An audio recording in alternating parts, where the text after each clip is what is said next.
Aujourd'hui, on va se plonger dans une image, une métaphore vraiment puissante qui nous sert de guide pour explorer notre état spirituel et le chemin vers une connexion plus profonde. C'est l'image du cep de vigne et de ses sarments.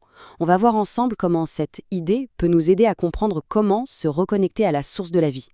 On commence avec cette pensée qui est fondamentale. L'idée qu'il y aurait un plan d'amour, une connexion déjà voulue pour chaque être humain, bien avant qu'on en ait conscience. C'est vraiment le point de départ de toute cette réflexion. Une relation qui nous est offerte, à tous. Alors, voilà notre parcours pour cette analyse. On va d'abord regarder le plan originel. Ensuite, on explorera le problème de la déconnexion, ce fameux sarment desséché, puis on verra la solution, la sève du cep, avant de terminer sur un appel, une invitation à la connexion personnelle. Allez, on attaque la première partie, un plan avant la naissance. Ici, on explore vraiment la base, le fondement de cette connexion spirituelle, cette relation qui est proposée depuis le tout début. Et ce qui est vraiment intéressant, c'est que ce chemin spirituel n'est pas du tout présenté comme une tâche compliquée ou ardue. Non, c'est plutôt un échange simple et puissant offert à tout le monde. L'idée de laisser derrière soi un état de misère ou de tiédeur pour recevoir en retour des dons vraiment précieux. On en vient maintenant à la deuxième partie, le sarment desséché. C'est là qu'on va se pencher sur le problème de la déconnexion, cet état de sécheresse spirituelle que la source appelle la condition laodicéenne.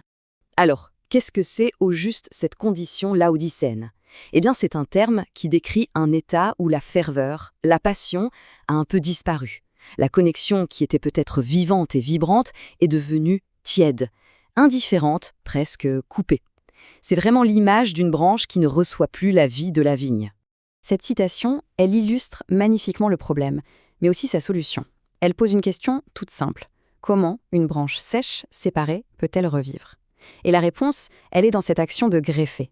Il ne s'agit pas juste de recoller un morceau, non, il s'agit de rétablir une connexion si profonde, si intime, que la vie même de la vigne se remet à couler dans la branche. Et ça nous amène logiquement à la solution.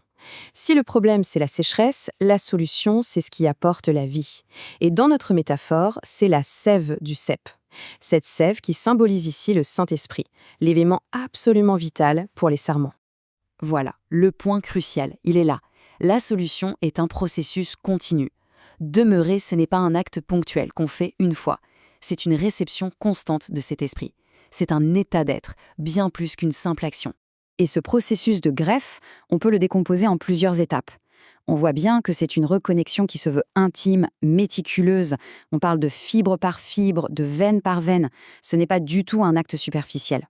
C'est une fusion totale où la vie de la source devient littéralement la vie de la branche.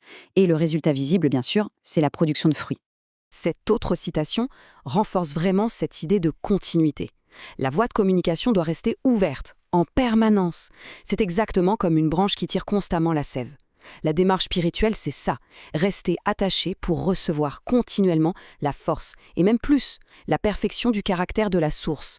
On arrive à notre quatrième et dernière partie, l'appel à la connexion.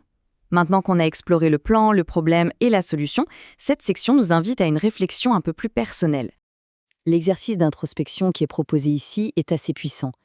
Il s'agit d'un côté d'identifier les moments, les événements qui ont pu conduire à une sorte de sommeil spirituel, et de l'autre, à l'inverse, de se remémorer ces moments qui ont renforcé la connexion. C'est un bilan, en quelque sorte, pour mieux comprendre sa propre dynamique spirituelle. Voilà une question qui rend le concept de recevoir l'esprit très très concret. Ça nous invite à passer d'une idée un peu abstraite à une pratique de tous les jours. La question se pose vraiment. Qu'est-ce que ça changerait, concrètement, si on recevait cette sève spirituelle de manière consciente chaque jour ? Et on termine avec cette dernière question, qui est sans doute la plus incisive. Elle demande une honnêteté brutale. Quels sont les choix conscients qui doivent être faits pour permettre cette proximité ? Ça sous-entend qu'on a un rôle actif à jouer, qu'il y a peut-être des obstacles à retirer de notre côté. Pour conclure cette analyse, on revient à l'essentiel. Peu importe l'état du sarment, qu'il soit sec, tiède ou qu'il soit déjà en train de porter du fruit, la solution reste la même. Et elle est simple, elle est accessible, elle est parfaite. Demeurer attaché à la source de vie, c'est là et seulement là que se trouve la clé de toute croissance spirituelle.